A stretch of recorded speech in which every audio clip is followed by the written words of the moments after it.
Saudara, sidang pra-peradilan penetapan Peggy Setiawan sebagai tersangka pembunuhan Vina dan Eki telah digelar hari ini. Sidang beragendakan penyerahan kesimpulan dari pihak Peggy dan Polda Jawa Barat. Pada Jumat pagi, kuasa hukum Peggy Setiawan dan tim hukum Polda Jawa Barat menyerahkan kesimpulan pra-peradilan mereka kepada Hakim Tunggal Eman Sulaiman. Persidangan hanya berlangsung selama 10 menit. Sidang pun akan dilanjutkan pada Senin 8 Juli 2024 pukul 9 pagi dengan agenda pembacaan putusan pra-peradilan. Saat menutup sidang, Hakim menegaskan dirinya akan memberikan keputusan secara objektif. Hakim memastikan tidak ada masuk angin dalam menghasilkan keputusan. Dari pemohon dan termohon terkait persidangan saya dari awal sampai hari ini.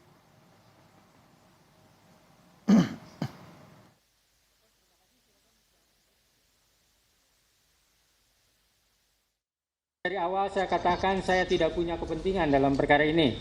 Saya akan memutus dengan objektif. Tidak ada yang namanya tekanan dari manapun, saya abaikan kalaupun ada. Saya akan objektif, saya akan memberikan putusan yang terbaik. Terbaik ini bukan terbaik untuk pemohon, bukan juga terbaik untuk termohon. Tapi terbaik untuk Indonesia. Amin. Ya, amin. Ya. Oke, dah.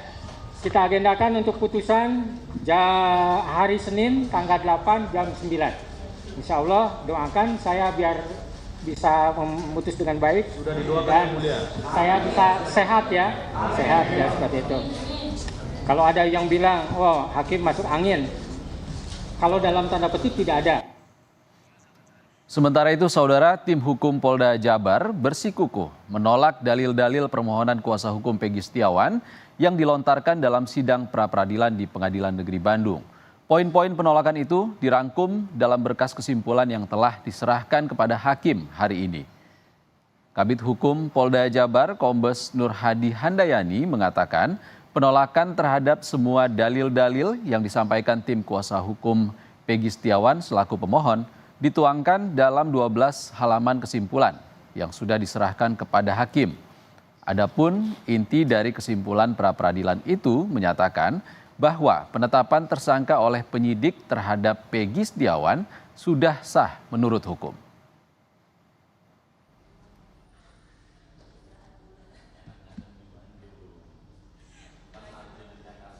Ya, jadi pada hakikatnya kami menolak dalil-dalil apa yang disampaikan oleh para pemohon, ya, mulai dari pemeriksaan para saksi, kemudian ahli pun dari pihak mereka juga sama mendukung kami.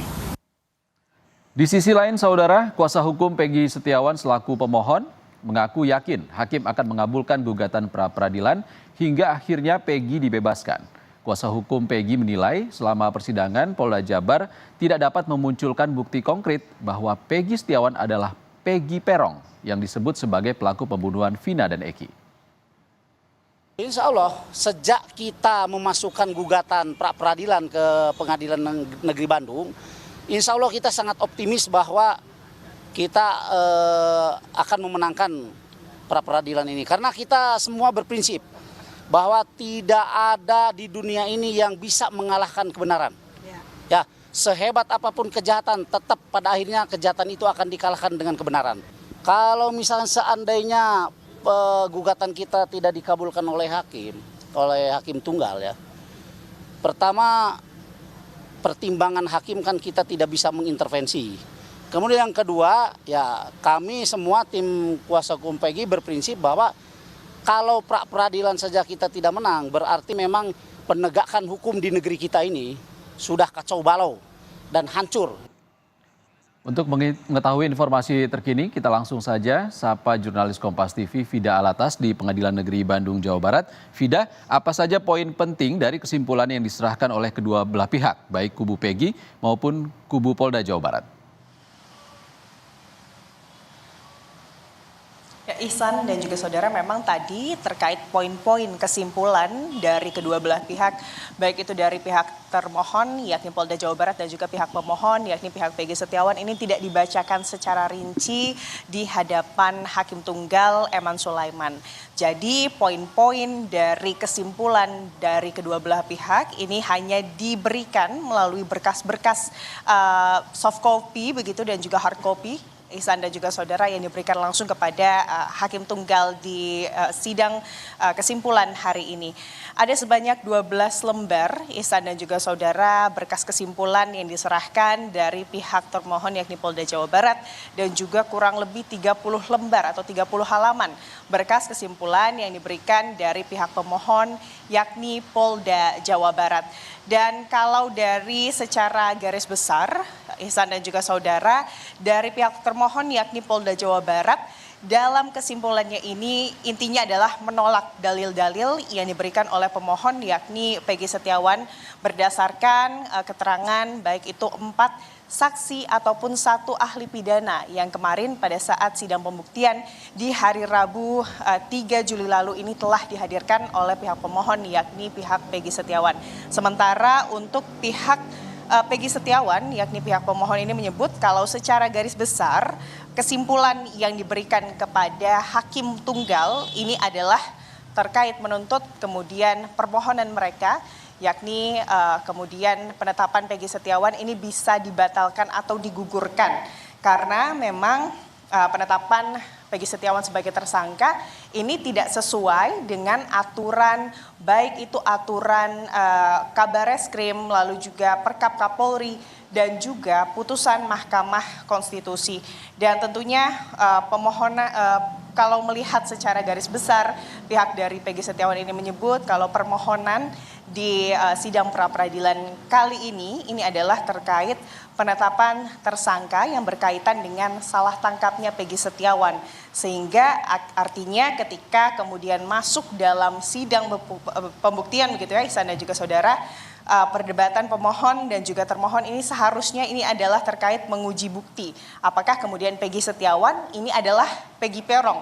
Dan kemarin pembuktian ini sudah dilakukan oleh pihak Peggy Setiawan dengan kemudian menghadirkan 4 orang saksi yang kemudian memberikan kesaksian terkait keberadaan Peggy Setiawan di waktu kejadian, tepatnya di malam tanggal 27 Agustus 2016, di mana keempat saksi tersebut ini memberikan keterangan bahwa Peggy Setiawan memang tidak tengah berada di Cirebon, melainkan tengah berada di Bandung untuk melakukan pengerjaan proyek tempat ia bekerja di kawasan Bandung. Dan kemudian pihak kuasa hukum ini juga menyayangkan karena di sidang pembuktian kemarin pihak dari termohon yakni Polda Jawa Barat ini tidak bisa memberikan kemudian bukti-bukti konkret atau bukti-bukti kuat terkait klien mereka Peggy Setiawan ini adalah kemudian Peggy Peron begitu, Ihsan dan juga saudara. Vida, tapi sudah ada pembuktian di persidangan kemarin, namun pihak Polda Jabar tetap menolak semua dalil-dalil dari kubu Peggy. Apa alasannya?